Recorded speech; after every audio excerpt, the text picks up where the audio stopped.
Just 1 year ago, the Detroit Tigers were dead in the water. With a 0.2% chance to make the playoffs, their season was all but over.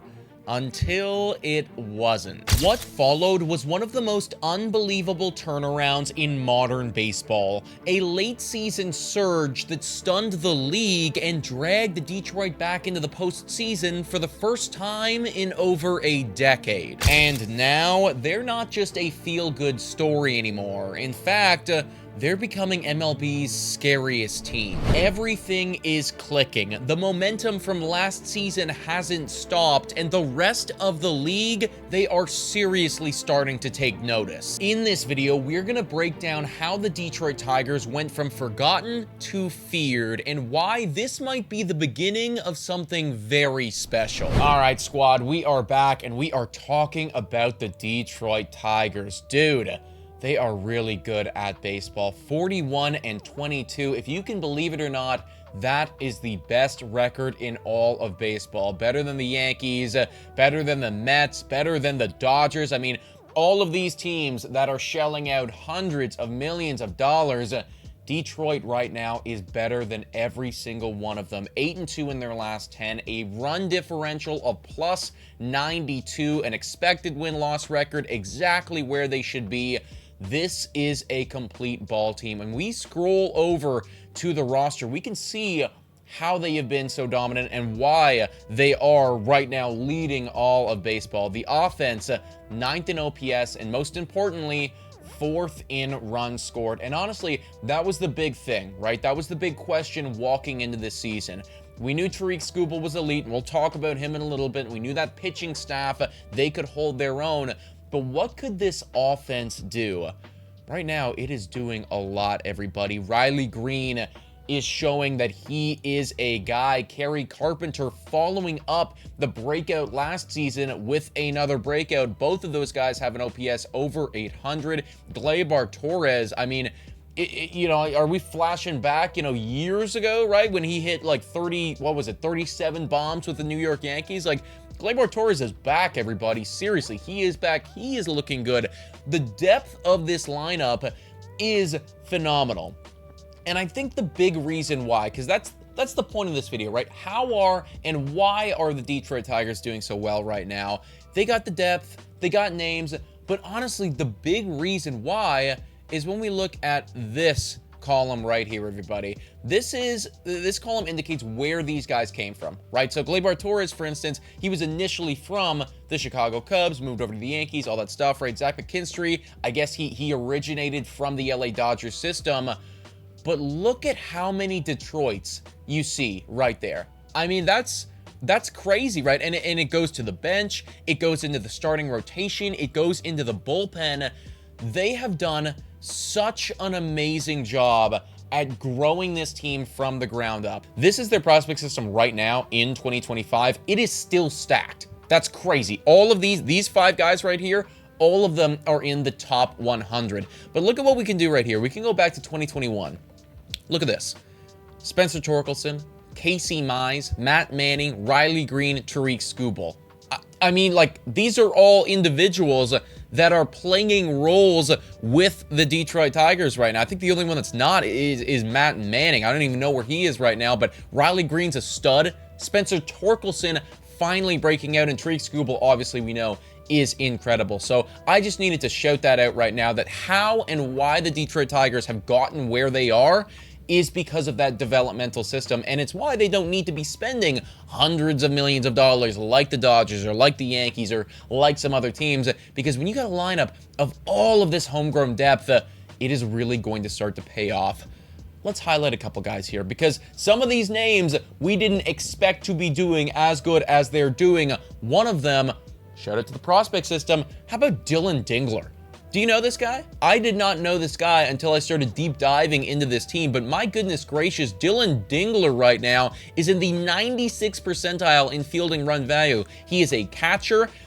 Offensively speaking, the guy's doing really good too. 296 batting average, a 795 OPS, but the catching, the defense is just absolutely incredible. And that lends itself to their pitching staff, right? It's all in tandem. You have a good catcher, you have somebody that can call the game really well, that's going to help your pitchers. And it's this cyclical thing that Detroit has done so well at. The guy's 26 years old, came from their prospect system just, I believe it was last year or 2 years ago. I mean, he's only got, doesn't even have a year of service time yet. Like, this is effectively as rookie as it gets, and he's coming in and immediately being their starting catcher and thriving at it right now.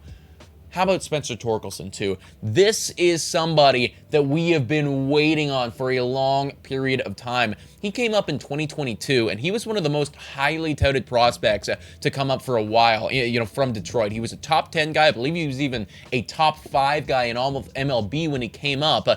And he just kind of stunk it up for a while there, man. That first year, negative 1.4 WAR. The batting average just wasn't there. Nothing was going well for him. The following year, you saw 31 bombs from him, and everyone was like, okay, like, this is the beginning, right? 23 years old, next year we're going to go out, we're going to get them. And then he falls off again, and it's like, well, what happened here? Finally, this season, we are seeing the complete package right now. He's got an 837 OPS to his name so far, 14 home runs, 42 RBIs. That is certainly on pace for over 30 bombs. And he is just such a great middle of the order piece right now for those Detroit Tigers, helping them drive in runs, helping that offense, be longer than anybody anticipated it. Because we knew that Riley Green was going to be good. We thought that Kerry Carpenter was also going to be good. You didn't know what you were getting out of Torres. You didn't know what you were getting out of Spencer Torkelson. You didn't know what you were getting out of Dylan Dingler or maybe Zach McKinstry. These are all guys who are contributing right now, and it is the depth of the Detroit Tigers that is doing wonders for them. Similarly speaking, let's talk about Casey Mize. Kind of the same story there as Spencer Torkelson, a dude who was super highly touted for a long period of time. Like, one of their top prospects, top 10 in all of MLB, came up, kind of stunk it up, man. 6.99 ERA the first time he came here, barely played, but then the following year, it's like, okay, we're getting somewhere. We got a 3.71 ERA in 150 innings. This is the beginning. And then falls off, gets injured. Last season wasn't great. And finally this year, we are seeing a guy that you can throw out onto the bump every fifth day and feel so confident in. A 2.82 ERA over 51 innings and a win-loss record of 6-1. I understand win-loss record. It's not a pitching stat, but still, when you got a guy that's going to win 85% of your ball games, you're going to be happy to throw him out every single time. And he pairs up so well with the main guy here, Tariq Scubble. This is a crazy baseball savant page, folks. Like, it is just, it's fucking nuts. Excuse my language, but this is insane, right? 100th pitching run value in all of baseball, 99th percentile in fastball run value, 100th percentile in off-speed run. Like, what can't this guy do? He is by far, in my opinion right now, and I think a lot of analysts' opinions, the best pitcher in all of baseball. And it's all homegrown, right? Like, you go back to he was one of their top prospects, 4 years ago. And it's same with Casey Mize, same with Spencer Torkelson, same with Riley Green. This is all homegrown stuff right now. You do not see that around the MLB, right? You look over at their lineup, and, we're getting into the All-Star voting, everything like that. I mean, Carpenter could go. Riley Green could go to the All-Star game. Torkelson could go to the All-Star game. I mean, Scubble is definitely going. Casey Mize. And these are all individuals. I mean, not Torres, but these are all individuals that Detroit has grown. The developmental system over there on Detroit is fucking bonkers, dude. Like, actually bonkers. And I just think it is so impressive that in today's MLB, in a game where you do have the juggernauts of the Dodgers, of the Yankees, of the Mets splashing around these $700 million contracts, and guys are getting paid $40 million a year, and just crazy stuff. It is still possible to be incredible at this game with great development, great coaching, a good game plan, and just a solid team build. And that is what the Detroit Tigers have done better than anyone. And of course, it is reflected in their playoff odds, everybody. They started the year at 46.6%. Honestly, I think that was a little disrespectful. We should have seen what the momentum was building off of last year. We should have respected them a bit more, or at least Fangraphs should have, and they are doing so justly now, being currently at a 96.1% chance to make the postseason. This is a juggernaut, everybody. I would not want to go up against them in the postseason when you got a rotation of Tariq Scubble and Jack Flaherty and Casey Mize, and that offense that 1 through 9 is stacked.